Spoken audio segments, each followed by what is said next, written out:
Namaste. Subject Basic Electrical Engineering. Textbook author name D.C. Kulashrestha. Chapter number 2 Ohm's Law. Objectives. After completing this chapter, you will be able to state and explain Ohm's Law in both the macroscopic and microscopic form. State the meaning of short circuit and open circuit. Determine equivalent resistance of a network having series and parallel combination of resistances. Develop an ability to apply voltage divider and current divider concepts in solving the circuits. Use star-delta transformations in solving complicated networks. Use principle of duality in solving electrical networks. Read the values of resistors from the color code printed on their body. Calculate the resistance of a given specimen at any temperature. So actually, after completing this chapter, ಅಂದರೆ ಈ chapter complete ಆದಮೇಲೆ ನಮಗೆ ಒಂದು idea ಸಿಗತ್ತೆ. ಅಂದರೆ ನಾವು ಒಂದು concept ನಮಗೆ ಗೊತ್ತಾಗುತ್ತೆ. ಏನು ಅಂತ ಹೇಳಿದ್ರೆ, ಸ್ಟೇಟ್ ಆ್ಯಂಡ್ ಎಕ್ಸ್ಪ್ಲೈನ್ ಹೋಮ್ಸ್ ಲಾದು ಸ್ಟೇಟ್ಮೆಂಟು ಮತ್ತು ಅದರ ಎಕ್ಸ್ಪ್ಲನೇಷನ್ ಬಗ್ಗೆ ಐಡಿಯಾ ಸಿಗುತ್ತೆ in both the macroscopic and microscopic formally. ಅಂದರೆ ಥಿಯರಿಟಿಕಲಿ ಆ್ಯಂಡ್ ಪ್ರಾಕ್ಟಿಕಲಿ ಅಂತ ಹೇಳಿದ್ರೆ ಲೈಕ್ ಗ್ರಾಫಿಕಲ್ ಮೆಥಡ್ ಆಲ್ಸೋ ಗೊತ್ತಾಯ್ತಲ್ಲ. So theoretical method and practical method ಬೋಧಿಯಲ್ಲಿ ನಮಗೆ ಇದರದ್ದು ಸ್ಟೇಟ್ಮೆಂಟಿಗೆ ಪ್ರೂಫ್ ಆಗಿ ಎಕ್ಸ್ಪ್ಲನೇಷನ್ ಥಿಯರಿಟಿಕಲಿ ಗೊತ್ತಿರುತ್ತೆ, ಜೊತೆಗೆ ಪ್ರಾಕ್ಟಿಕಲಿ ಕೂಡ ನಮಗೆ ಐಡಿಯಾ ಸಿಗುತ್ತೆ. State the meaning of short circuit and open circuit. Short circuit ಅಂದ್ರೇನು, ಓಪನ್ ಸರ್ಕ್ಯೂಟ್ ಅಂದ್ರೇನು? ಸರ್ಕ್ಯೂಟಲ್ಲಿ ಇವಾಗ ಶಾರ್ಟ್ ಸರ್ಕ್ಯೂಟ್ ಆಗಿದೆ. ಸೊ ಓಪನ್ ಸರ್ಕ್ಯೂಟ್ ಆಗಿದೆ ಅಂದರೆ ಅದರ ಮೀನಿಂಗ್ ಏನು ಅನ್ನೋದು ನಮಗೆ ಗೊತ್ತಾಗುತ್ತೆ. Determine equivalent resistance of A network having series and parallel combination of resistances.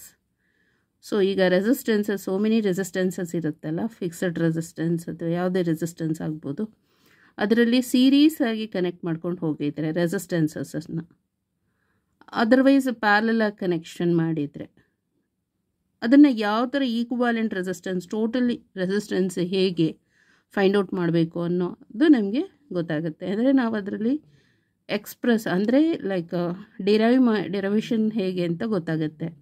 So series resistance ಆದರೆ R = R1 + R2 + etcetera how many resistance ತನಕ ಕನೆಕ್ಟ್ ಮಾಡಿರ್ತೀವಿ ಅಷ್ಟು ರೆಸಿಸ್ಟೆನ್ಸ್ನ ಆ್ಯಡ್ ಮಾಡಬೇಕನ್ನೋದು ಗೊತ್ತಾಗುತ್ತೆ. ಪ್ಯಾರಲಲ್ ಕಾಂಬಿನೇಷನಲ್ಲಿ ರೆಸಿಸ್ಟೆನ್ಸಸ್ನ ಕನೆಕ್ಟ್ ಮಾಡಿದರೆ so reciprocal of the resistance equivalent resistance equal to each ಒನ್ನಿಗೆ ರೆಸಿಪ್ರೊಕಲನ್ನು ಫೈಂಡ್ ಔಟ್ ಮಾಡಿ ಆ್ಯಡ್ ಮಾಡಬೇಕು ಕೊನೆಗೆ. ಗೊತ್ತಾಯ್ತಲ್ಲ, ಅದರ ಬಗ್ಗೆ ನಮಗೆ ಫುಲ್ ಇನ್ಫಾರ್ಮೇಷನ್ ಗೊತ್ತಾಗುತ್ತೆ. Develop an ability to apply voltage divider and current divider concepts in solving the circuits. So ಸರ್ಕ್ಯೂಟ್ದು problem ಇರುತ್ತಲ್ಲ, ಆ ಪ್ರಾಬ್ಲಮ್ನಲ್ಲಿ ವೋಲ್ಟೇಜ್ ಡಿವೈಡರ್ ಸರ್ಕ್ಯೂಟ್ ಅಂದರೆ ಏನು, ಕರೆಂಟ್ ಡಿವೈಡರ್ ಸರ್ಕ್ಯೂಟ್ ಅಂದ್ರೇನು ಅಂತ ಗೊತ್ತಾಗುತ್ತೆ. ವೋಲ್ಟೇಜ್ ಡಿವೈಡರ್ ಸರ್ಕ್ಯೂಟ್ ಅಂತ ಹೇಳಿದ್ರೆ ಎಲಿಮೆಂಟ್ಸನ್ನು ಸೀರೀಸಾಗಿ ಕನೆಕ್ಟ್ ಮಾಡಿದರೆ ಅಂದರೆ ಪ್ಯಾಸಿವ್ ಎಲಿಮೆಂಟ್ಸ್ ಗೊತ್ತಾಯ್ತಲ್ಲ.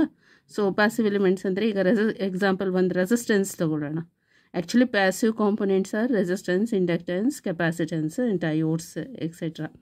ಓಕೆ, ಇದರಲ್ಲಿ ಈಗ ಲೈಕ್ ಸೀರೀಸಾಗಿ ಕನೆಕ್ಟ್ ಮಾಡಿದರೆ resistances R connected in series ಅಂತ ಹೇಳಿದ್ರೆ, ಸೊ ಇದು ವೋಲ್ಟೇಜ್ ಡಿವೈಡರ್ ಅಂದರೆ ವೋಲ್ಟೇಜ್ ಅಕ್ರಾಸ್ ದಿಸ್ R1, ಅದು R2, R3 ಅಂತ ಸೊ ಮೆನಿ ರೆಸಿಸ್ಟೆನ್ಸಸ್ ಇರುತ್ತೆ ಅಂತ ಇಟ್ಕೊಳ್ಳೋಣ.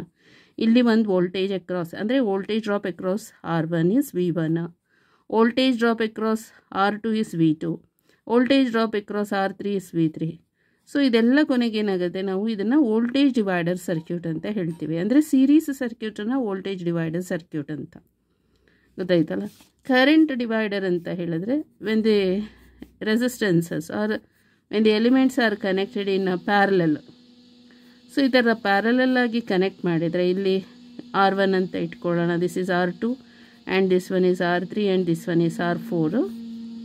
ಸೊ ಇದು ಪ್ಯಾರಲಲ್ ಆಗಿ ಕನೆಕ್ಟ್ ಆಗಿದೆ ಅಂತಂದರೆ ಇಲ್ಲಿ ಕರೆಂಟ್ I1 ಕರೆಂಟ್ ಫ್ಲೋ ಆಗ್ತಾ ಇದೆ, ಇದು ಕರೆಂಟ್ I2.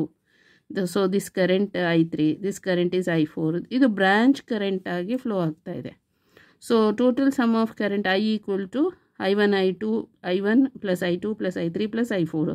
ಇಲ್ಲಿ ಕರೆಂಟ್ ಏನಾಗ್ತಾ ಇದೆ, ಡಿವೈಡ್ ಆಗ್ತಾ ಇದೆ. ಸೊ ಹಾಗಾಗಿ this circuit we call it as current divider circuit. ಗೊತ್ತಾಯ್ತಲ್ಲ? ಸೊ ಆ ಕಾನ್ಸೆಪ್ಟ್ ನಮಗೆ ಗೊತ್ತಾಗತ್ತೆ. ಅದು ಯಾಕೆ ಬೇಕು ಅಂತ ಹೇಳಿದ್ರೆ ಪ್ರಾಬ್ಲಮ್ ಸಾಲ್ವ್ ಮಾಡಲಿಕ್ಕೋಸ್ಕರ ಇದೆಲ್ಲ ಬೇಕಾಗ್ತದೆ. ಯೂಸ್ ಸ್ಟಾರ್ ಡೆಲ್ಟಾ ಟ್ರಾನ್ಸ್ಫಾರ್ಮೇಷನ್ಸ್ ಇನ್ ಸಾಲ್ವಿಂಗ್ ಕಾಂಪ್ಲಿಕೇಟೆಡ್ ನೆಟ್ವರ್ಕ್ಸ್. ಈಗ ಕಾಂಪ್ಲಿಕೇಟೆಡ್ ನೆಟ್ವರ್ಕ್ಸ್ ಅಂತ ಹೇಳಿದ್ರೆ ಲೈಕ್ ಸೀರೀಸ್ ಇರ್ಬೋದು ಅಥವಾ ಪ್ಯಾರಲಲ್ ಇರ್ಬೋದು, ಅದ್ರ ಜೊತೆಗೆ ಹೀಗಿದ್ದು ಇಲ್ಲೊಂದು ರೆಸಿಸ್ಟೆನ್ಸು ಹೀಗೆ, ಗೊತ್ತಾಯ್ತಲ್ಲ, ಹೀಗೆ ಈ ಥರ ಎಲ್ಲ ರೆಸಿಸ್ಟೆನ್ಸಸ್ ಈ ಥರ ಹೀಗೆ ಕನೆಕ್ಟ್ ಆಗಿಬಿಟ್ಟಿದ್ರೆ, ಸೊ ಇದರಲ್ಲಿ ನಾವು ಸ್ಟಾರ್ ಡೆಲ್ಟಾ ಟ್ರಾನ್ಸ್ಫಾರ್ಮೇಷನ್. ಸ್ಟಾರ್ ಅಂತ ಹೇಳಿದ್ರೆ ಇಲ್ಲೊಂದು ರೆಸಿಸ್ಟೆನ್ಸ್ ಅಥವಾ ಒಂದು ಎಲಿಮೆಂಟ್ ಅಂತ ಇಟ್ಕೊಳ್ಳೋಣ. ಇದರದ್ದು ದಿಸ್ ಇಸ್ ಸ್ಟಾರ್ಟಿಂಗ್ ಪಾಯಿಂಟ್, ಇದು ಎಂಡಿಂಗ್ ಪಾಯಿಂಟು, ಮತ್ತು ಇಲ್ಲಿ this is starting point ending point, this one is starting point ending point. Star delta ಎಲ್ಲಿ ಬರುತ್ತೆ ಅಂತ ಹೇಳಿದ್ರೆ 3 ಫೇಸಲ್ಲಿ ನಾವು ಯೂಸ್ ಮಾಡ್ತೇವೆ, ಗೊತ್ತಾಯ್ತಲ್ಲ. ಸೊ ಈ ಎಂಡ್ ಕನೆಕ್ಷನ್ ಈ ಎಂಡ್ ಕನೆಕ್ಷನ್ಗೆ, ಈ ಎಂಡ್ ಕನೆಕ್ಷನ್ ಈ ಎಂಡ್ ಕನೆಕ್ಷನ್ಗೆ, ಇಲ್ಲ ಅಂದರೆ ಸ್ಟಾರ್ಟಿಂಗ್ ಟು ಸ್ಟಾರ್ಟಿಂಗ್ ಆ ಥರ ಕನೆಕ್ಟ್ ಮಾಡಿ ಆ ಒಂದು ಟರ್ಮಿನಲ್ನ ತೊಗೊಂಡು ನ್ಯೂಟ್ರಲಿ ಕನೆಕ್ಟ್ ಮಾಡಿದರೆ, so this is a star connection. ಗೊತ್ತಾಯ್ತಲ್ಲ? ಕಾಮನ್ ಪಾಯಿಂಟ್ ಆಗಿದೆ, ಇಲ್ಲಿ ಎಲ್ಲವೂ ಕಾಮನ್ ಆಗಿದೆ. So this is for star connection.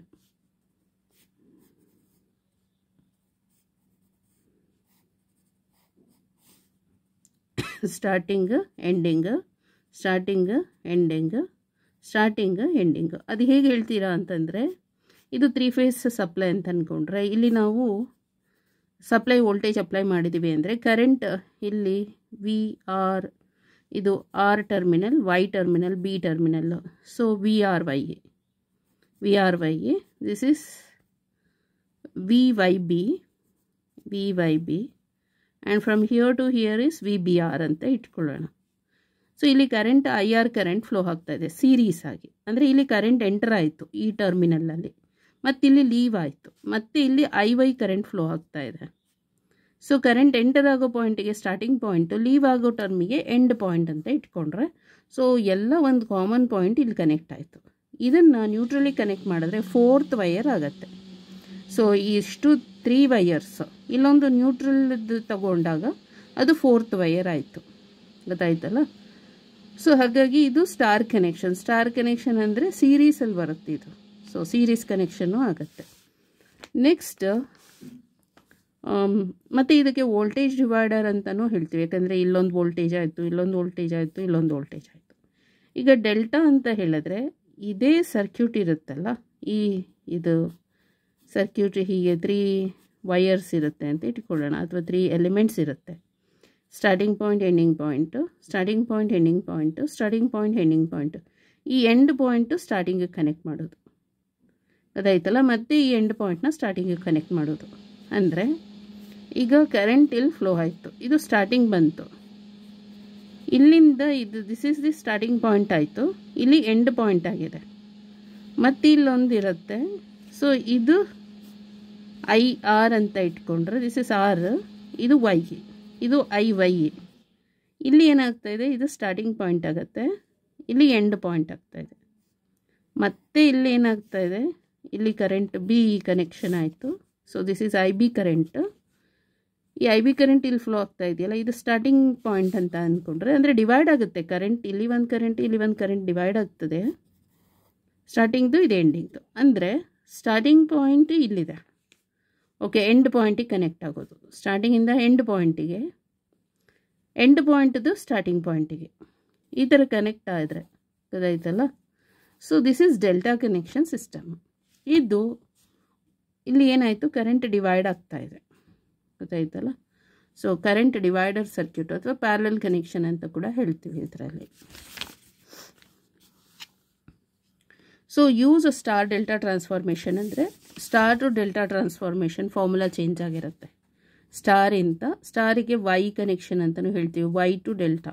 So star to delta connection or delta to star connection, vice versa. So ಇದು ನಾವು ತಿಳ್ಕೊಂಡ್ರೆ ಫಾರ್ಮುಲಾನ ಕಾಂಪ್ಲಿಕೇಟೆಡ್ ನೆಟ್ವರ್ಕ್ಸ್ ಇರುತ್ತಲ್ಲ ಅದನ್ನು ಸಿಂಪ್ಲಿಫೈ ಮಾಡ್ತಾ ಹೋಗ್ಬೋದು. Next use principle of duality in solving electrical networks. Duality ಅಂತ ಹೇಳಿದ್ರೆ ಈಗ ವೋಲ್ಟೇಜ್ ಸೋರ್ಸ್ ಇರೋ ಕಡೆ ಕರೆಂಟ್ ಸೋರ್ಸ್ ಹಾಕೋದು, ಅದು ಸೀರೀಸ್ ಇದ್ದರೆ ಪ್ಯಾರಲಲ್ ಆಗಿ ಕನೆಕ್ಟ್ ಮಾಡೋದು. ಸೊ ಇದಕ್ಕೆ ಡ್ಯುಯಾಲಿಟಿ ಅಂತ ಹೇಳ್ತೀವಿ. Next read the values of resistors from the colour code printed on their body. So colour code ಅಂತ ಹೇಳಿದ್ರೆ ಈಗ ಫಿಕ್ಸ್ಡ್ ರೆಸಿಸ್ಟೆನ್ಸ್ ಇರುತ್ತಲ್ಲ, ಇದ್ರ ಬಾಡಿಯಲ್ಲಿ ದಿಸ್ ಈಸ್ ದಿ ಬಾಡಿ, ಇದು ಫಿಕ್ಸ್ಡ್ ರೆಸಿಸ್ಟೆನ್ಸ್ ಇದು, ಇದ್ರ ಬಾಡಿಯಲ್ಲಿ ಕಲರ್ ಕೋಡನ್ನು ಹಾಕಿರ್ತಾರೆ. ಇಲ್ಲಿ ಲಾಸ್ಟಲ್ಲಿ ಸಿಲ್ವರ್ ಕಲರ್ ಅಥವಾ ಗೋಲ್ಡನ್ ಕಲರ್ ಇರುತ್ತಲ್ಲ ಅದು ಟಾಲರೆನ್ಸ್, ಇದು ಟಾಲರೆನ್ಸ್ ಆಗುತ್ತೆ plus or minus something. So ಈ 3 ಕಲರ್ ಇರುತ್ತಲ್ಲ ಅದು ಕೆಲವು ಸಲ 4 ಇರುತ್ತೆ, 4 ಇರೋದಿಲ್ಲ, ಜನರಲಾಗಿ 3 ಕಲರ್ಸ್ ಇರುತ್ತೆ. ಸೊ ಇದು ಕಲರಲ್ಲಿ ಅಂದರೆ ಈ ಬಾಡಿ ಮೇಲೆ ಮೇಲ್ಗಡೆ ಕವರಲ್ಲಿ ಮೇಲ್ಗಡೆ ಇರುತ್ತಲ್ಲ ಅದರಲ್ಲಿ ಕಲರ್ ಇರುತ್ತೆ. ಈಗ ನೀವು ಎಕ್ಸಾಂಪಲ್ TV ರೇಡಿಯೋ ಅದರಲ್ಲೆಲ್ಲ ರಿಪೇರಿ ಮಾಡ್ತಾರಲ್ಲ, ಅದರಲ್ಲಿ ಪ್ಲೇಟ್ನ PCB ಸರ್ಕ್ಯೂಟ್ ಇದರಲ್ಲಿ ಗ್ರೀನ್ ಕಲರ್ ಪ್ಲೇಟ್ ಅಥವಾ ಕೆಲವು ಸಲ ಬ್ರೌನ್ ಕಲರ್, ಹಳೆಯದ್ರಲ್ಲೆಲ್ಲ ಬ್ರೌನ್ ಕಲರ್ ಪ್ಲೇಟ್ ಇರುತ್ತೆ, ಈಗೆಲ್ಲ ಸ್ವಲ್ಪ ಗ್ರೀನ್ ಕಲರ್ ಪ್ಲೇಟ್ ಇರುತ್ತೆ. ಅದರಲ್ಲಿ ನೋಡಿ ರೆಸಿಸ್ಟೆನ್ಸ್ ಮತ್ತು ಕೆಪಾಸಿಟರ್ ಡಯೋಡ್ಸ್ನೆಲ್ಲನೂ ಫಿಕ್ಸ್ ಮಾಡಿರ್ತಾರೆ, ಎಂಬೆಡ್ ಮಾಡಿರ್ತಾರೆ. ಸೊ ಅದರಲ್ಲಿ ಕಲರ್ ಕೋಡ್ ಇರುತ್ತೆ, ಗೊತ್ತಾಯ್ತಲ್ಲ. Next calculate the resistance of a given specimen at any temperature.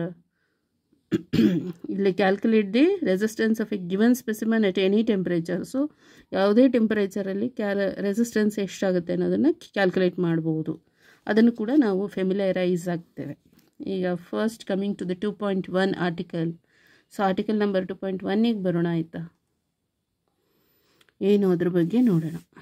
2.1 Ohm's law. This is the most fundamental law in electrical engineering. So ಇದು ಎಲೆಕ್ಟ್ರಿಕಲ್ ಇಂಜಿನಿಯರಿಂಗ್ ಅವರಿಗೆ ಇದು first fundamental basic law, Ohm's law. It states that the potential difference between the two ends of a conductor is directly proportional to the current flowing through it, provided its temperature and other physical parameters remain unchanged. ಅಂತ ಹೇಳಿದ್ರೆ ಇದೇನು statement ಕೊಡ್ತಾ ಇದೆ ಅಂತ ಹೇಳಿದ್ರೆ, ಇಲ್ಲಿ resistance ಇದೆ ಅಂತ ಇಟ್ಕೊಳ್ಳೋಣ.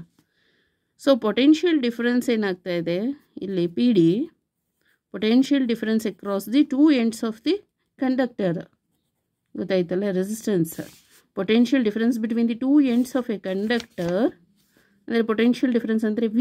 so this terminal higher terminal, this is lower terminal. so potential difference higher terminal ಗೆ V2 ಅಂತ ಬೇಕಾದ್ರೆ ಕಾಲ್ ಮಾಡ್ಕೋಬಹುದು. so potential difference equal to difference between the higher potential to lower potential, ಗೊತ್ತಾಯ್ತಲ್ಲ. So potential difference between the 2 ends of a conductor is directly proportional to the current flowing through it. So ಇದೇನಾಗುತ್ತೆ, ಇಲ್ಲಿ current flow ಆಗ್ತಾ ಇದೆಯಲ್ಲ, current flow ಆದ್ರೇ ಇಲ್ಲಿ potential difference across the 2 potential of the conductor. ಅಂದರೆ current ಈ ಎಲಿಮೆಂಟಲ್ಲಿ flow ಆದಾಗ ನಮಗೆ ಇಲ್ಲಿ ವೋಲ್ಟೇಜ್ ಡ್ರಾಪ್ ಆಗೋದು, ಗೊತ್ತಾಯ್ತಲ್ಲ. ಅದು ಪೊಟೆನ್ಷಿಯಲ್ ಡಿಫರೆನ್ಸ್ ಅಕ್ರಾಸ್ ದಿ ಅಂದರೆ potential difference between the 2 ends of a conductor is directly proportional to the current flowing through it. ಇಲ್ಲಿ ಕರೆಂಟ್ ಫ್ಲೋ ಆದಾಗಲೇ ನಮಗೆ ಪೊಟೆನ್ಷಿಯಲ್ ಡಿಫರೆನ್ಸ್ ಸಿಗೋವಂಥದ್ದು. ಇಲ್ಲಾಂದರೆ ರೆಸಿಸ್ಟೆನ್ಸ್, ಸುಮ್ಮನೆ ರೆಸಿಸ್ಟೆನ್ಸ್ ಇದ್ದರೆ ಅದರಲ್ಲಿ ಏನು ಪೊಟೆನ್ಷಿಯಲ್ ಡಿಫರೆನ್ಸ್ ಸಿಗೋದಿಲ್ಲ, ವೋಲ್ಟೇಜ್ ಏನೂ ಸಿಗೋದಿಲ್ಲ ಅದರಲ್ಲಿ, ಗೊತ್ತಾಯ್ತಲ್ಲ. ಯಾವಾಗ ನಾವು ವೋಲ್ಟೇಜ್ ಅಪ್ಲೈ ಮಾಡ್ತೀವಿ ಅಲ್ವಾ, ಆಗ ಕರೆಂಟ್ ಇಲ್ಲಿ ಫ್ಲೋ ಆಗಬೇಕು, ಆಗ ಆ ರೆಸಿಸ್ಟೆನ್ಸಲ್ಲಿ ಪೊಟೆನ್ಷಿಯಲ್ ಡ್ರಾಪ್ ಅಂದರೆ ವೋಲ್ಟೇಜ್ ಅಲ್ಲಿ ಗೊತ್ತಾಗುತ್ತೆ ಎಷ್ಟು ಅಂತ. So potential difference between the 2 ends of a conductor is directly proportional to the current flowing through it. Current ಇಲ್ಲಿ ಫ್ಲೋ ಆಗಬೇಕು ಈ ಕಂಡಕ್ಟರಲ್ಲಿ, ಗೊತ್ತಾಯ್ತಲ್ಲ. Provided its temperature. ಸೊ ಅವಾಗ ನಮ್ಗೆ ಏನಾಗುತ್ತೆ, ಅಲ್ಲಿ ಒಂದು ಟೆಂಪ್ರೇಚರ್ ಬಂದು, ಸೊ ಅವಾಗ ಅದು ಪ್ರೆಷರ್ ಎಷ್ಟು ಅದರದ್ದು ಅಂತ ಗೊತ್ತಾಗುತ್ತೆ. And other physical parameters remains unchanged. ಮತ್ತು ಬೇರೆ ಯಾವುದು ಕೂಡ ಚೇಂಜ್ ಆಗೋದಿಲ್ಲ. ಓಕೆ, ಸೊ ಅಲ್ಲಿಗೆ ಇದನ್ನು ಪ್ರಪೋರ್ಷನಲ್ ಇರುತ್ತಲ್ಲ, ಕಾನ್ಸ್ಟೆಂಟ್ ಬರಿಬೇಕು. ಕಾನ್ಸ್ಟೆಂಟಿಗೆ R ಅಂತ ತೊಗೊಂಡಿದ್ದಾರೆ ಅಷ್ಟೆ. ಸೊ ಯಾವಾಗಲೂ potential difference between the 2 ends of a conductor is directly proportional to the current flowing through it, provided its temperature and other physical parameters remains unchanged. So ಇಲ್ಲಿಗೆ V is directly proportional to I. ಈ proportional symbol ತೆಗಿತಾನೆ ಅಂತ ಹೇಳಿದ್ರೆ constant value ಬರೀಬೇಕು. So constant ಅಂದರೆ R ಅಂತ ತಗೊಳ್ಳೋದು, ಇದು I. So R is nothing but resistance in ohm. ಅದನ್ನು ಫೈಂಡ್ ಔಟ್ ಮಾಡಿದವರು ಹೋಮ್ ಅಲ್ವಾ, ಹಾಗಾಗಿ ಅವ್ರದ್ದು ಸರ್ ನೇಮ್ನೇ ಇಟ್ಟಿದ್ದಾರೆ. Okay, V directly proportional to I R V equal to R into I. So call it as equation number 1. The constant of proportionality R ಇದೆಯಲ್ಲ, this R is called the resistance of the conductor. So ಈ conductor ಅಂತ ಹೇಳ್ತೀವಲ್ಲ ಅದರ resistance ಅಂದರೆ temperature of the conductor. Its unit is ohm. So symbol is omega. ಇದೆಯಲ್ಲ ಈ symbol ohm symbol. The unit ohm is defined as the resistance which permits a flow of 1 ampere of current when a potential difference of 1 volt is applied to the resistance. So ಅಲ್ಲಿಗೆ resistance to unit is ohm ಅಂತ ಗೊತ್ತಾಯಿತು. 1 unit of ohm ಇದೆ ಅಂತ ಹೇಳಿದ್ರೆ ಅದರ definition ಏನಾಗುತ್ತೆ ಅಂದರೆ the resistance which permits the flow of 1 ampere of current when a potential difference of 1 volt is applied to the resistance. ಅಂದರೆ 1 ವೋಲ್ಟನ್ನು ನಾವು ಅಪ್ಲೈ ಮಾಡಿದರೆ 1 ವೋಲ್ಟ್ ಅಪ್ಲೈ ಮಾಡಿದರೆ ಸೊ 1 ಆಂಪ್ ಕರೆಂಟ್ ಇಲ್ಲಿ ಫ್ಲೋ ಆಗ್ತಾ ಇದೆ. ಹಾಗಾಗಿ ರೆಸಿಸ್ಟೆನ್ಸ್ ಏನಾಗಿದೆ, ಯೂನಿಟ್ 1 ಆಗಿದೆ ಅಂತ. ಈಗ resistance R equal to 1 ohm ಅಂತ ಹೇಳಿದ್ರೆ ನಾವಿಲ್ಲಿ ಎಷ್ಟು ವೋಲ್ಟೇಜ್ ಅಪ್ಲೈ ಮಾಡಿದ್ದೀವಿ, 1 ವೋಲ್ಟ್ ಅಪ್ಲೈ ಮಾಡಿದ್ರೆ ಸೊ 1 ಆಂಪಿಯರ್ ಕರೆಂಟ್ ಫ್ಲೋ ಆಗ್ತಾ ಇದೆ. 1 ಆಂಪಿಯರ್ ಕರೆಂಟ್ ಫ್ಲೋ ಆಗ್ತಾ ಇದೆ ಅಂತ ಹೇಳಿದ್ರೆ ರೆಸಿಸ್ಟೆನ್ಸ್ ಹೌ ಮಚ್ ಅಂತ ಹೇಳಿದ್ರೆ 1 ಓಮ್ ಆಗಿರುತ್ತೆ. So R equal to V by I. So voltage 1 ಇದೆ, ಕರೆಂಟು 1 ಇದೆ ಅಂತ ಹೇಳಿದ್ರೆ resistance is 1 ohm. So there is another way of stating Ohm's law. ಹೀಗೂ ಕೂಡ ಹೇಳ್ತಾರೆ, ಐ ಈಸ್ ಪ್ರಪೋರ್ಷನಲ್ ಟು ಅಂದರೆ current directly proportional to voltage. R ಇವಾಗ ಏನು ಚೇಂಜ್ ಆಗುತ್ತೆ, ಈಗ ರೆಸಿಪ್ರೋಕಲ್ ಆಗಬೇಕದು. ಇಲ್ಲಿ ಕರೆಂಟ್ ಇಲ್ಲಿ I equal to V divided by R ಬಂತು. ಈಗ ನಾನೇನು ಮಾಡ್ತೇನೆ, ಐ ಇಲ್ಲಿ ಪ್ರಪೋರ್ಷನಲ್ ಸಿಂಬಲ್ ಹಾಕ್ತೇನೆ, ಪ್ರಪೋರ್ಷನಲ್ ವಿ ಅಂತ ಹಾಕ್ತೆ. Current is directly proportional to V ಈ ಥರ ಚೇಂಜ್ ಮಾಡಿದ್ರೆ ಸೊ ಇಲ್ಲಿ ಕಾನ್ಸ್ಟೆಂಟ್ ಏನಾಯಿತು, 1/r ಇಸ್ ದಿ ಕಾನ್ಸ್ಟೆಂಟ್ ಆಗಿದೆಯಲ್ಲ ಅದು ಜಿ ಆಗುತ್ತೆ, ಅಂದರೆ ಕಂಡಕ್ಟೆನ್ಸ್ ಆಗುತ್ತೆ. So conductance is reciprocal of the resistance. Otherwise resistance is reciprocal of the conductance. ಅಂದರೆ potential difference between the 2 ends of a conductor is directly proportional to the current flowing through it ಅಂತ ಹೇಳಿದ್ರೆ V is directly proportional to current. ನಾವು suppose ಏನಾದರೂ current is directly proportional to V ಈ ಥರ ಉಲ್ಟಾ ಹೇಳಕ್ಕೆ ಹೋದರೆ ಅವಾಗೇನಾಗುತ್ತೆ, current I is reciprocal of the resistance ಅಲ್ವಾ. So I equal to G into V ಅಂತ ಹೇಳ್ತೀವಿ. ಜಿ ಅಂದರೆ conductance, conductance is reciprocal of the resistance. So Gv, the constant of proportionality G is called the conductance of the conductor. Comparison of equation number this and this ಇದೆರಡಕ್ಕೆ compare ಮಾಡಿದ್ರೆ so ಅಲ್ಲಿಗೆ ಇದೇನಾಗುತ್ತೆ, conductance is the reciprocal of the resistance. This is conductance of the conductor. ಅಂದರೆ ಇದು resistance, ಇದನ್ನು conductor ಅಂತ ಹೇಳ್ತೀವಲ್ಲ, ಇದು conductance of a conductor. But ಇದೆರಡಕ್ಕೆ ಕಂಪೇರ್ ಮಾಡಿದಾಗ ಏನಾಗುತ್ತೆ, G conductance is the reciprocal of the resistance. ಹಾಗಾಗಿ ರೆಸಿಸ್ಟೆನ್ಸ್ದು ಏನು ಯೂನಿಟ್ಟು ಹೋಮ್ ಅಲ್ವಾ, ರೆಸಿಪ್ರೋಕಲ್ ಆಫ್ ದಿ ಹೋಮ್ ಏನಾಗುತ್ತೆ, ಮೂ ಅಂದರೆ MHO. ಇದ್ದದ್ದು ಸಿಂಬಲ್ಲು MHO. ಅಂದರೆ ಇಲ್ಲಿ ಹೋಮ್ ಅಂತ ಇದೆಯಲ್ಲ ಉಲ್ಟಾ ಆಯಿತು, MHO ಹೋಮ್ OHM ಅಂತ ಇರೋದು MHO ಅಂತ ಆಗುತ್ತೆ, ಮೂ ಅಂತ ಗೊತ್ತಾಯ್ತಲ್ಲ. ಅಥವಾ ಸೈಮನ್ಸ್ ಅಥವಾ ಇದಕ್ಕೆ ಯೂನಿಟ್ ಈಸ್ ಸೈಮನ್ಸ್ ಅಂತ ಹೇಳ್ಬೋದು, ಸೈಮನ್ಸ್ ಅಂತ. Okay, SI unit of conductance is siemens, S capital S. ಅಥವಾ ಹೀಗೂ ಕೂಡ ಇದನ್ನೇ ಫಸ್ಟ್ ಹೇಳ್ತಾರೆ, ಅದನ್ನು ಯಾರು ಫೈಂಡ್ ಔಟ್ ಮಾಡಿರೋದು ಅನ್ನೋರು ಇವ್ರು ಫೈಂಡ್ ಔಟ್ ಮಾಡಿರೋದಲ್ಲ, ಹಾಗಾಗಿ ಅವ್ರು ಇದನ್ನೇ ಇಟ್ಟಿದ್ದಾರೆ. ಈಗ ಗ್ರಾಫಿಕಲ್ ರೆಪ್ರೆಸೆಂಟೇಷನಿಗೆ ಬರೋಣ, ಗೊತ್ತಾಯ್ತಲ್ಲ. Ohm's law in graphical form. Ohm's law is presented in graphical form in figure 2.1.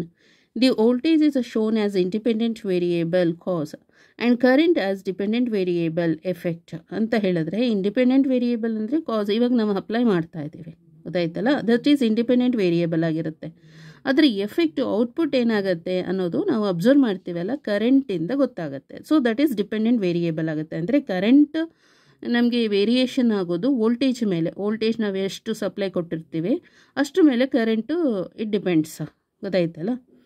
ಅಂದರೆ ಅದು ಕಂಡಕ್ಟರ್ನು ಅಬ್ಸರ್ವ್ ಮಾಡ್ಕೊಳ್ಳುತ್ತೆ ಎಷ್ಟು ಟೆಂಪ್ರೇಚರಲ್ಲಿ ಅದು ಹೋಗ್ತಾ ಇದೆ ಅನ್ನೋದು ಕೂಡ.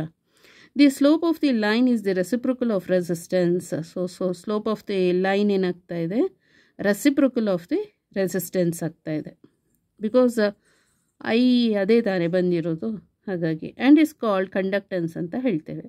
A conductor showing straight line voltage versus current characteristics ಅಂದರೆ VI characteristics as shown in figure 2.1 is said to have a linear resistance ಅಂದರೆ ಸ್ಟ್ರೈಟ್ ಲೈನ್ ಅಂತ. ಗೊತ್ತಾಯ್ತಲ್ಲ? ಹೀಗೆ. ಸೊ ಇಲ್ಲಿ ರೆಸಿಸ್ಟೆನ್ಸ್ ಅಂದರೆ ಒಂದು ಕಂಡಕ್ಟರ್ ಇದೆ ಇಲ್ಲಿ ಆರ್. ಇಲ್ಲಿ voltage A terminal B terminal ಅಂದರೆ voltage difference between the two ends of a conductor. ಇಲ್ಲಿ ಕರೆಂಟ್ ಅಂದರೆ ಸ್ಮಾಲ್ ಐ ಇದೆಯಲ್ಲ ಅದು instantaneous value of current. Okay, small V is also instantaneous value of voltage. ಅಂದರೆ ಸ್ವಲ್ಪ ಸ್ವಲ್ಪ vary ಮಾಡ್ತಾ ಹೋಗುವಂಥದ್ದು. ಸೊ ಇದು graphical representation, Ohm's law in graphical form. So this is for real axis, this is for imaginary axis. So ಇಲ್ಲಿ ನಾವು voltage apply ಮಾಡ್ತಾ ಇದ್ದೇವೆ. ಓಕೆ, ಈ ಕರೆಂಟ್ ಏನಾಗುತ್ತೆ ವೇರಿ ಆಗ್ತಾ ಇದೆ. ಗೊತ್ತಾಯ್ತಲ್ಲ? So current is the output, voltage is the input. So voltage ಏನಾಯಿತು ಇನ್ಪುಟ್ ಅಂತ ಹೇಳಿದ್ರೆ ಇಂಡಿಪೆಂಡೆಂಟ್ ವೇರಿಯೇಬಲ್ ಇದು. Current is dependent upon the voltage ಮೇಲೆ ಡಿಪೆಂಡ್ ಆಗಿದೆ. ಇದು ಔಟ್ಪುಟ್ಟು ವೈ ಆಕ್ಸಿಸಲ್ಲಿ ಇದೆ. ಓಕೆ, ಸೊ ಈಗ ವೋಲ್ಟೇಜನ್ನ ಸ್ವಲ್ಪ ಅಪ್ಲೈ ಮಾಡಿದ್ರೆ ಕರೆಂಟ್ ಕೂಡ ಸ್ವಲ್ಪ ವೇರಿ ಆಗಿರುತ್ತೆ. ವೋಲ್ಟೇಜ್ ಅಪ್ಲೈ ಮಾಡ್ತಾ ಹೋಗಿ, ಗೊತ್ತಾಯ್ತಲ್ಲ? ದಿಸ್ ಇಸ್ ಗ್ರಾಫಲ್ಲಿ ನಮಗೆ ಗೊತ್ತಾಗುತ್ತೆ ರೀಡಿಂಗ್ಸ್. ಅದು ಹೇಗೆ ಗ್ರಾಫ್ ಬಂದಿದೆ ಅಂತ ಅಂದರೆ ನಾವು ರೀಡಿಂಗ್ಸ್ ನೋಟ್ ಡೌನ್ ಮಾಡಿರ್ತೀವಿ. From the voltmeter, from the ಆಮೀಟರಿಂದ ರೀಡಿಂಗ್ಸ್ ನೋಟ್ ಡೌನ್ ಮಾಡಿರ್ತೀವಿ. ಆಮೇಲೆ ಗ್ರಾಫ್ ಪ್ಲಾಟ್ ಮಾಡಬೇಕಾದ್ರೆ ಸೊ ಇಲ್ಲಿ ಇದು ವೋಲ್ಟೇಜ್ ಇಲ್ಲಿ ನಾವು ಎಷ್ಟು ಅಪ್ಲೈ ಮಾಡಿರ್ತೀವಿ, ಕರೆಂಟ್ ಇಲ್ಲಿ ಇಷ್ಟು ಬಂದಿರುತ್ತೆ. ಸೊ ಇಲ್ಲಿ ಮಾರ್ಕ್ ಮಾಡ್ಕೋತೀವಿ. ಮತ್ತು ವೋಲ್ಟೇಜ್ ವೇರಿ ಮಾಡ್ತಾ ಹೋಗಿ ಕರೆಂಟ್ ಕೂಡ ವೇರಿ ಆಗ್ತಾ ಇರುತ್ತೆ, ವೇರಿ ಆಗ್ತಾ ಹೋಗುತ್ತೆ. ಆ ಲೈನಿಗೆ ಆ ಲೈನನ್ನು ಮಾರ್ಕ್ ಮಾಡಬೇಕು. ಅಂದರೆ ಹೇಗೆ ಅಂದರೆ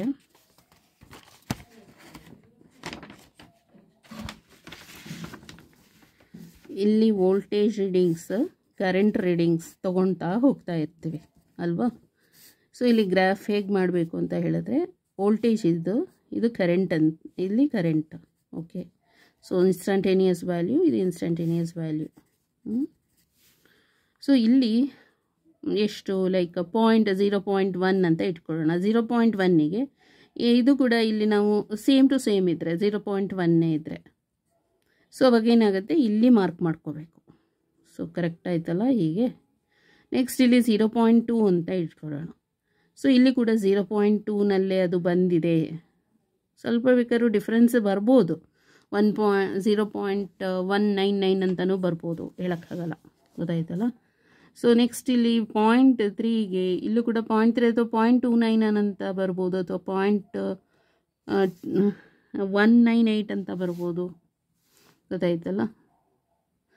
198 ಅಂದರೆ 2 ಬಂದುಬಿಡುತ್ತೆ. 0.288 ಅಂತಲೂ ಬರ್ಬೋದು, ಹೇಳೋಕ್ಕಾಗಲ್ಲ. ಸೊ ಈ ಥರ ಇಲ್ಲಿ ಮಾರ್ಕ್ ಮಾಡ್ತೀವಿ. ಗೊತ್ತಾಯ್ತಲ್ಲ? ಆಮೇಲೆ ಗ್ರಾಫ್ ಏನು ಮಾಡಬೇಕು, ಸೊ ಈ ಪಾಯಿಂಟ್ಸ್ನೆಲ್ಲ ಇದು ಜಾಯಿನ್ ಮಾಡಬೇಕು ಹೀಗೆ. ಗೊತ್ತಾಯ್ತಲ್ಲ? ಸೊ ಹೀಗೆ ಆರಿಜಿನ್ ಪಾಯಿಂಟನ್ನು ಕೂಡ ಜಾಯಿನ್ ಮಾಡ್ಕೋಬೇಕು. ಸೊ ಇದು ಲೀನಿಯರ್ ಆಯಿತು. ಲೀನಿಯರ್ ಅಂತ ಹೇಳಿದ್ರೆ ಪ್ರಪೋರ್ಷನಲ್, ಎರಡೂ ಕೂಡ ಚೇಂಜಸ್ ಆಗ್ತಾ ಇದೆ. ಗೊತ್ತಾಯ್ತಲ್ಲ? ಸೊ ಅಥವಾ ಸ್ಟ್ರೈಟ್ ಲೈನ್ ಅಂತಲೂ ಹೇಳ್ತಾರೆ ಇದಕ್ಕೆ, ಅನದರ್ ನೇಮ್. ಸೊ ಟೆಕ್ನಿಕಲ್ದು ಅನದರ್ ನೇಮ್ಗಳನ್ನೂ ತಿಳ್ಕೋಬೇಕು, ಯಾಕಂದರೆ ಪ್ರಾಕ್ಟಿಕಲಲ್ಲಿ ಇಂಡೈರೆಕ್ಟಾಗಿ ಎಕ್ಸಾಮಿನರ್ ಕೇಳೋ ಚಾನ್ಸಸ್ ಉಂಟು. ಗೊತ್ತಾಯ್ತಲ್ಲ? ಯಾವಾಗಲೂ ಸೊ ಪ್ರತಿಯೊಂದಕ್ಕೂ ಟೆಕ್ನಿಕಲ್ ನೇಮನ್ನು, ಅನದರ್ ನೇಮ್ ಏನಾದರೂ ಇದ್ದರೆ ಅದನ್ನು ಸರ್ಚ್ ಮಾಡಿ ತಿಳ್ಕೊಳ್ಳಿ. ಗೊತ್ತಾಯ್ತಲ್ಲ? ಓಕೆ, ಸೊ ಇದಿಷ್ಟ ಆಯ್ತಲ್ಲ. ಈಗ ಸ್ಲೋಪ್ ನೋಡಬೇಕು. ಸ್ಲೋಪ್ ಅಂತ ಹೇಳಿದ್ರೆ ಹೀಗೆ, ಅಂದರೆ ಸ್ಮಾಲ್ ವ್ಯಾಲ್ಯೂ, ಎಲ್ಲಾದರೂ ಸ್ಮಾಲ್ ವ್ಯಾಲ್ಯೂ ತೊಗೊಂಡ್ರೆ ಸಾಕು. ಸೊ ದಿಸ್ ಈಸ್ DI ಅಂದರೆ ಇನ್ಕ್ರಿಮೆಂಟಲ್ ಕರೆಂಟ್ ಅಂತ ತಗೊಳ್ಳೋಣ. ಇದಿಷ್ಟು DI, ಇದಿಷ್ಟು DV ಅಂತ ತಗೊಂಡ್ರೆ ಸೊ DI/DV ಏನಾಗುತ್ತೆ ಅಂದರೆ ಸ್ಮಾಲ್ ವ್ಯಾಲ್ಯೂ ಚೇಂಜ್ ಆಗಿರೋದು, change in small value of the current, change in small value of the voltage. So di/dv ಅಂತ ಹೇಳಿದ್ರೇನು, reciprocal of the resistance. So that is conductance, slope ಗೊತ್ತಾಗತ್ತೆ. ಗೊತ್ತಾಯ್ತಲ್ಲ? Okay. So next short circuit and open circuit. So short circuit and open circuit ಅಂದರೆ general ಆಗಿ ಇಲ್ಲಿ resistance ಇರುತ್ತೆ ಅಲ್ವಾ, ಇಲ್ಲಿ ರೆಸಿಸ್ಟೆನ್ಸ್ ಇರುತ್ತೆ, ನಾವಿಲ್ಲಿ ವೋಲ್ಟೇಜನ್ನು ಅಪ್ಲೈ ಮಾಡಿರ್ತೇವೆ ಅಂತ ಇಟ್ಕೊಳ್ಳೋಣ. ಇಲ್ಲೇನಾದರೂ ಶಾರ್ಟ್ ಆಗಿದ್ದರೆ ಅವಾಗೇನಾಗುತ್ತೆ, ಇದು ಶಾರ್ಟ್ ಸರ್ಕ್ಯೂಟ್ ಅಂತ ಹೇಳ್ತೀವಿ. ಇದು ವೋಲ್ಟೇಜ್, ಇದು ರೆಸಿಸ್ಟೆನ್ಸ್, ಇಲ್ಲಿ ಕರೆಂಟು ಫ್ಲೋ ಆಗ್ತಾ ಇರುತ್ತೆ. ಈ ಕರೆಂಟ್ ಏನಾಯಿತು, ISC ಕರೆಂಟ್ ಮ್ಯಾಕ್ಸಿಮಮ್ ಇರುತ್ತೆ, ಮ್ಯಾಕ್ಸಿಮಮ್ ಕರೆಂಟ್ ಆಗಿರುತ್ತೆ, ವೋಲ್ಟೇಜು ಮಿನಿಮಮ್ ಆಗಿರುತ್ತೆ. ಗೊತ್ತಾಯ್ತಲ್ಲ? Open circuit. ಸೊ ಓಪನ್ ಸರ್ಕ್ಯೂಟ್ನಲ್ಲಿ ಇಲ್ಲಿ ರೆಸಿಸ್ಟೆನ್ಸ್, ಇಲ್ಲಿ ವೋಲ್ಟೇಜ್ ಅಪ್ಲೈ ಮಾಡಿದ್ದೀವಿ. So this is open circuit. ಇಲ್ಲಿ ಕರೆಂಟ್ ಐ ಫ್ಲೋ ಆಗ್ತಾ ಇದೆ, ರೆಸಿಸ್ಟೆನ್ಸ್, ಇಲ್ಲಿ ವೋಲ್ಟೇಜ್ ಇದೆ. ಸೊ ಇಲ್ಲಿ ಓಪನ್ ಸರ್ಕ್ಯೂಟಲ್ಲಿ ವೋಲ್ಟೇಜ್ ಇಸ್ ಮ್ಯಾಕ್ಸಿಮಮ್, ಕರೆಂಟ್ ಏನಾಗುತ್ತೆ, ಮಿನಿಮಮ್ ಆಗುತ್ತೆ. ಗೊತ್ತಾಯ್ತಲ್ಲ? IOC, ಇದು VSC ಅಂತ ಬರ್ಕೊಳ್ಳೋಣ, VSC. ಸೊ IOC ಏನಾಗುತ್ತೆ, ಮಿನಿಮಮ್ ಆಗುತ್ತೆ. ಮಿನಿಮಮ್ ಅಂದರೆ ನಿಲ್ವೇ ಇಲ್ಲ ಅಂತ ಹೇಳಬೇಕು. ಹಾಗೆ ಇಲ್ಲಿ ಕರೆಂಟ್ ಮ್ಯಾಕ್ಸಿಮಮ್ ಆದರೆ ರೆಸಿಸ್ಟೆನ್ಸ್ ಏನಾಗುತ್ತೆ, ಮಿನಿಮಮ್ ಆಗುತ್ತೆ. ಇಲ್ಲಿ ವೋಲ್ಟೇಜ್ ಮ್ಯಾಕ್ಸಿಮಮ್ ಆಯಿತು ಅಂತಂದರೆ ರೆಸಿಸ್ಟೆನ್ಸ್ ಏನಾಗುತ್ತೆ, ಮ್ಯಾಕ್ಸಿಮಮ್ ಆಗುತ್ತೆ. ಅಲ್ಲಿಗೆ ವೋಲ್ಟೇಜ್ ಮತ್ತು ರೆಸಿಸ್ಟೆನ್ಸ್ದು ಡೈರೆಕ್ಟ್ಲಿ ಪ್ರೊಪೋರ್ಷನಲ್. ಆಲ್ರೆಡಿ ಹೋಮ್ಸ್ ಲಾನಲ್ಲೇ ಸ್ಟೇಟ್ಮೆಂಟ್ ಇದೆಯಲ್ಲ, ಅಷ್ಟೇ. ಸೊ ಇಲ್ಲಿ ಬರೋಣ. These two are specifical resistances. A short ಸರ್ಕ್ಯೂಟಲ್ಲಿ ಏನಾಯಿತು, ಇಲ್ಲಿ ಶಾರ್ಟ್ ಸರ್ಕ್ಯೂಟಲ್ಲಿ R is ಮಿನಿಮಮ್ ಅಂತ ಹೇಳಿದ್ರೆ 0ಗೆ ತೊಗೊಂಬಂದಿದ್ದಾರೆ. Permits current to flow I not equal to 0. ಅಂದರೆ ಕರೆಂಟು ಫುಲ್ ಫ್ಲೋ ಆಗಲಿಕ್ಕೋಸ್ಕರ, ಅದಕ್ಕೋಸ್ಕರ ರೆಸಿಸ್ಟೆನ್ಸ್ ತುಂಬ ಮಿನಿಮಮ್ 0ನಲ್ಲಿ ಇಟ್ಟಿದ್ದಾರೆ. ಹಾಗಾಗಿ ಕರೆಂಟ್ 0 ಬಂದಿಲ್ಲ, ಸ್ವಲ್ಪ ಜಾಸ್ತಿ ಬಂದಿದೆ. Without any resulting voltage V equal to 0. Automatically ನಮಗೆ ವೋಲ್ಟೇಜ್ ಏನಾಗುತ್ತೆ, 0 ಆಗುತ್ತೆ. ರೆಸಿಸ್ಟೆನ್ಸ್ 0 ಅಂದರೆ voltage is also 0. As shown in figure 2.2, the characteristic of a short circuit is A vertical line. So ಇಲ್ಲಿ ದಿಸ್ ಇಸ್ ಹಾರಿಜಾಂಟಲ್ ಲೈನ್, ಇದು vertical line ಅಂತ ಇಟ್ಕೊಳ್ಳೋಣ. ಇಲ್ಲಿ ನೋಡಿ, ಶಾರ್ಟ್ ಸರ್ಕ್ಯೂಟಲ್ಲಿ ಇಲ್ಲಿ ವಯರ್ ಇದೆ, ವಯರ್ ಕನೆಕ್ಟ್ ಮಾಡಿದ್ದಾರೆ ಇದು. ಸೊ ಆಗ ವೋಲ್ಟೇಜ್ ಮಿನಿಮಮ್ ಆಗಿರುತ್ತೆ. ಅಂದರೆ ಇಲ್ಲಿ ರೆಸಿಸ್ಟೆನ್ಸ್ ಮಿನಿಮಮ್ಮು, ರೆಸಿಸ್ಟೆನ್ಸ್ ಇಲ್ಲವೇ ಇಲ್ಲ, ಮಿನಿಮಮ್ಮೇ ಆಗಿಬಿಟ್ಟಿದೆ, 0 ಆಗಿಬಿಟ್ಟಿದೆ. ಗೊತ್ತಾಯ್ತಲ್ಲ? ಸೊ ಶಾರ್ಟ್ ಸರ್ಕ್ಯೂಟಲ್ಲಿ ಇದು ವರ್ಟಿಕಲ್ ಲೈನ್ ಅಂದರೆ ವೋಲ್ಟೇಜ್ ಇಲ್ಲ, ವೋಲ್ಟೇಜ್ ಇಸ್ ನಾಟ್ ಪ್ರೆಸೆಂಟ್, ಬರೀ ಕರೆಂಟ್ ಮಾತ್ರ ಪ್ರೆಸೆಂಟು. ಕರೆಂಟ್ ಪ್ರೆಸೆಂಟ್ ಆಗಿರೋದಕ್ಕೆ ಕರೆಂಟ್ ವೈ ಆಕ್ಸಿಸಲ್ಲಿದೆ, ವರ್ಟಿಕಲ್ ಲೈನಲ್ಲಿದೆ. ಹಾಗಾಗಿ ಇಲ್ಲಿ ಮಾತ್ರ ಇಂಡಿಕೇಟ್ ಮಾಡಿದ್ದಾರೆ, ಇದು ಮಾತ್ರ. ಗೊತ್ತಾಯ್ತಲ್ಲ? ನೆಕ್ಸ್ಟ್ ಇಲ್ಲಿಗೆ ಬರೋಣ. ಇಲ್ಲಿ A terminal B terminal voltage ಇದೆ, ಕರೆಂಟ್ 0 ಬಿಕಾಸ್ ಇಲ್ಲಿ ಓಪನ್ ಸರ್ಕ್ಯೂಟ್ ಆಗಿದೆ. ಓಪನ್ ಸರ್ಕ್ಯೂಟ್ನಲ್ಲಿ ಏನಾಗುತ್ತೆ, R ಇನ್ಫಿನಿಟಿ ಎಷ್ಟು ಅಂತಲೇ ಗೊತ್ತಿಲ್ಲ, ಮ್ಯಾಕ್ಸಿಮಮ್ ಇದೆ ಇದು. ಗೊತ್ತಾಯ್ತಲ್ಲ? ಅಲ್ಲಿಗೆ R ಇನ್ಫಿನಿಟಿ ಅಂತ ಹೇಳಿದ್ರೆ ವೋಲ್ಟೇಜ್ ಪ್ರೆಸೆಂಟ್ ಇರುತ್ತೆ ಇದರಲ್ಲಿ. ಸೊ ಹಾಗಾಗಿ ವೋಲ್ಟೇಜ್ ಯಾವ ಆ್ಯಕ್ಸಿಸು, ಹಾರಿಜಾಂಟಲ್ ಆ್ಯಕ್ಸಿಸ್ ತಾನೇ, ರಿಯಲ್ ಆ್ಯಕ್ಸಿಸಲ್ಲಿ ಇದೆ, ಎಕ್ಸ್ ಆ್ಯಕ್ಸಿಸಲ್ಲಿ. ಹಾಗಾಗಿ ವೋಲ್ಟೇಜ್ ಇಲ್ಲಿದೆ. ಸೊ ಅಲ್ಲಿಗೆ VI characteristics of our short circuit and open circuit ಗೊತ್ತಾಯ್ತಲ್ಲ. ಸೊ ಶಾರ್ಟ್ ಸರ್ಕ್ಯೂಟಲ್ಲಿ ಕರೆಂಟ್ ಪ್ರೆಸೆಂಟ್ ಇರೋದ್ರಿಂದ ವರ್ಟಿಕಲ್ ಆ್ಯಕ್ಸಿಸ್ ಪ್ರೆಸೆಂಟ್ ಮಾಡಬೇಕು. ಓಪನ್ ಸರ್ಕ್ಯೂಟಲ್ಲಿ ವೋಲ್ಟೇಜ್ ಪ್ರೆಸೆಂಟ್ ಇರೋದ್ರಿಂದ ಹಾರಿಜಾಂಟಲ್ ಆ್ಯಕ್ಸಿಸ್ನ ನೀವು ಹೈಲೈಟ್ ಮಾಡಬೇಕಾಗತ್ತೆ. So the characteristics of a short circuit is A vertical line. An open circuit R equal to infinity permits voltage permits ಅಂದರೆ ಈಗ ಆರನ್ನು maximum ಇಟ್ಕೊಂಡ್ರೆ ಸೊ ವೋಲ್ಟೇಜ್ ಇವಾಗ ಪರ್ಮಿಟ್ ಆಗುತ್ತೆ. ಗೊತ್ತಾಯ್ತಲ್ಲ? ಅಂದರೆ ವೋಲ್ಟೇಜ್ ಸಿಗುತ್ತೆ ನಮಗೆ. ಅಂದರೆ V should not be equal to 0. V 0 ಆಗಕೂಡ್ದು. With no current I equal to 0. So current ಅವಾಗ ಏನಾಗಿರುತ್ತೆ, 0 ಆಗಿರುತ್ತೆ, ವೋಲ್ಟೇಜ್ ಮ್ಯಾಕ್ಸಿಮಮ್ ಇರುತ್ತೆ. Since power going in to a resistance is P equal to VI. So power, instantaneous value of power is product of voltage and current. No power is required for the short circuit or the open circuit. So power ಇದರಲ್ಲಿ ಅವಶ್ಯಕತೆ ಇಲ್ಲ. Open circuit ಆಗಲಿ short circuit ಆಗಲಿ no power is required for the short circuit or the open circuit. Okay, the characteristics of a short circuit R equal to 0. ಇದರಲ್ಲಿ ಶಾರ್ಟ್ ಸರ್ಕ್ಯೂಟಲ್ಲಿ resistance minimum ಆಗಿರಬೇಕು. Because ಕರೆಂಟನ್ನು ಪರ್ಮಿಟ್ ಮಾಡಲಿಕ್ಕೆ, ಕರೆಂಟ್ ಫ್ಲೋ ಆಗೋದನ್ನು permit ಮಾಡಬೇಕು, permits current to flow. So current flow ಆಗಲಿಕ್ಕೆ permit ಮಾಡಬೇಕು ಅಂದರೆ ರೆಸಿಸ್ಟೆನ್ಸ್ ಮಿನಿಮಮಲ್ಲಿ ಇರಬೇಕು. ಓಪನ್ ಸರ್ಕ್ಯೂಟಲ್ಲಿ ಏನಾಗಬೇಕು, ವೋಲ್ಟೇಜ್ ಪರ್ಮಿಟ್ ಅಂದರೆ ಪರ್ಮಿಟ್ಸ್ ವೋಲ್ಟೇಜ್ನ ಪರ್ಮಿಟ್ ಮಾಡಲಿಕ್ಕೋಸ್ಕರ ರೆಸಿಸ್ಟೆನ್ಸ್ ಮ್ಯಾಕ್ಸಿಮಮಲ್ಲಿ ಇರಬೇಕು ಅಷ್ಟೇ. Next switches. An ideal switch is also a special resistance. So ಅದರಲ್ಲಿ ಒಂಥರ ಸ್ಪೆಷಲ್ ಆಗಿರೋ ರೆಸಿಸ್ಟೆನ್ಸ್ ಕೂಡ ಇರುತ್ತೆ ಐಡಿಯಲ್ ಸ್ವಿಚ್ಗಳಲ್ಲಿ. ಐಡಿಯಲಿ ಪ್ರಾಕ್ಟಿಕಲಿ ಅಂದರೆ ಏನು ಗೊತ್ತಾ, ಐಡಿಯಲ್ ಅಂದರೆ ಥಿಯರಿಟಿಕಲ್ ಅಂತ ಗೊತ್ತಾಯ್ತಲ್ಲ. Ideal switch is also a special resistance, ಅದೊಂಥರ ಒಂದು special of the resistance. It can be changed from a short circuit to an open circuit to turn an electrical device on or off. ಈಗ ಇದು change ಆಗುತ್ತೆ short ಸರ್ಕ್ಯೂಟಿಂದ open circuit ಆಗೋದಕ್ಕೆ, ಗೊತ್ತಾಯ್ತಲ್ಲ. To turn an electrical device on ಮತ್ತು off ಆಗಲಿಕ್ಕೆ ಇದು ಒಂಥರ ಸ್ವಿಚಸ್ ಇದ್ದಾಗಿ, ಶಾರ್ಟ್ ಸರ್ಕ್ಯೂಟಿಂದ ಓಪನ್ ಸರ್ಕ್ಯೂಟ್ ಆಗೋದಕ್ಕೆ. Ideal switches receive no electrical energy from the circuit. Different types of switches used in electric circuits are shown in figure. So ಇಲ್ಲಿ different types of switches ಇದೆ, ಗೊತ್ತಾಯ್ತಲ್ಲ. First A ಇದೆಯಲ್ಲ, ಇದು S P ಇದು S P S T ಅಂದರೆ single pole single throw ಅಂತ. ಇದು single pole, ಗೊತ್ತಾಯ್ತಲ್ಲ. ಸಿಂಗಲ್ ಥ್ರೋ ಒಂದೇ switches, single pole single throw switch. In its open off state, ಇದು ಓಪನ್ ಆಗಿದೆ. ಸೊ ಆಫ್ ಸ್ಟೇಟ್ ಅಂದರೆ ಕರೆಂಟ್ ಇಲ್ಲಿ ಫ್ಲೋ ಆಗ್ತಾ ಇಲ್ಲ, ಓಪನ್ ಆಗಿದೆ, ಗೊತ್ತಾಯ್ತಲ್ಲ. ಫಿಗರ್ ಬಿಗೆ ಬರೋಣ. ಇಲ್ಲಿ ಸಿಂಗಲ್ ಪೋಲೆ, ಇದು ಒಂದೇ ಸ್ವಿಚ್ ಬಟ್ ಡಬಲ್ ಥ್ರೋ, ಇಲ್ಲಾದರೂ ಹಾಕ್ಬೋದು ಇಲ್ಲಾದರೂ ಹಾಕ್ಬೋದು. ಇದು ಸಿಂಗಲ್ ಪೋಲ್ ಆಯಿತಾ, ಇದು ಡಬಲ್ ಥ್ರೋ, ಇದೆರಡು ಇದೆಯಲ್ಲ, ಇದು ಡಬಲ್ ಥ್ರೋ. ಈ ಸಿಂಗಲ್ ಪೋಲ್ನ ಈ ಸೈಡ್ ಬೇಕಾ ಈ ಸೈಡ್ಗೆ ಕನೆಕ್ಟ್ ಮಾಡ್ಬೋದು, ಇಲ್ಲ ಇದಕ್ಕೆ ಬೇಕಾ ಇದಕ್ಕೆ ಕನೆಕ್ಟ್ ಮಾಡ್ಕೋಬೋದು. ಯಾವ ಸೈಡ್ ಬೇಕೋ ಆ ಸೈಡಿಗೆ ಅದನ್ನು ತೊಗೊಬಂದು ಇಲ್ಲಿ ಕನೆಕ್ಟ್ ಆಗೋದು, ಇದನ್ನು ತೊಗೊಬಂದು ಅಲ್ಲಿ ಕನೆಕ್ಟ್ ಮಾಡ್ಬೋದು. So single pole double throw switch in its open off state. ಇಲ್ಲಿ ಓಪನ್ ಆಗಿದೆ, ಸೊ ಆಫ್ ಸ್ಟೇಟ್, ಗೊತ್ತಾಯ್ತಲ್ಲ. ನೆಕ್ಸ್ಟ್ ಅಲ್ಲ, ಇದು ಓಪನ್ ಗೊತ್ತಾಯ್ತಲ್ಲ, ಆಫ್ ಸ್ಟೇಟಲ್ಲಿ ಇದೆ, ಇದು ಓಪನ್ ಕೂಡ. ಇಲ್ಲಿ single pole double throw switches one input line between two output lines.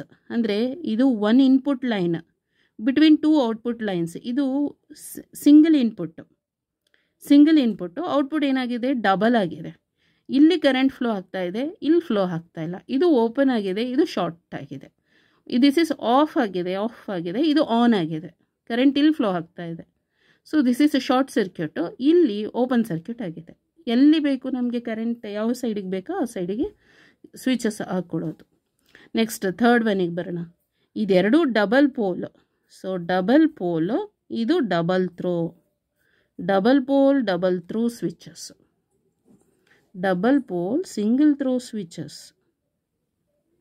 Okay ಹೌದು. ಅಂದರೆ ಇಲ್ಲಿ ಡ್ಯಾಶ್ ಇದೆ ನೋಡಿ, ಇದು ಡಬಲ್ ಪೋಲ್ ಸಿಂಗಲ್ ಥ್ರೋ,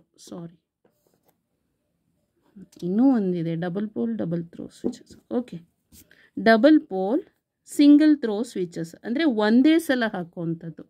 ಇದು ಡಬಲ್ ಸಲ ಹಾಕ್ತೀವಿ, ಐದರ್ ಇಲ್ಲಿ ಬೇಕಾ ಇಲ್ಲಿಗೆ ಹಾಕ್ತೀವಿ, ಇಲ್ಲಿ ಬೇಕಾ ಇಲ್ಲಿ ಹಾಕ್ತೀವಿ. ಅಂದರೆ ಡಬಲ್ ಥ್ರೋ ಅಂದರೆ ಸಿಂಗಲ್ ಪೋಲ್, ಇದೊಂದೇ ಸಿಂಗಲ್ ಪೋಲ್ ಇನ್ಪುಟ್ಟು.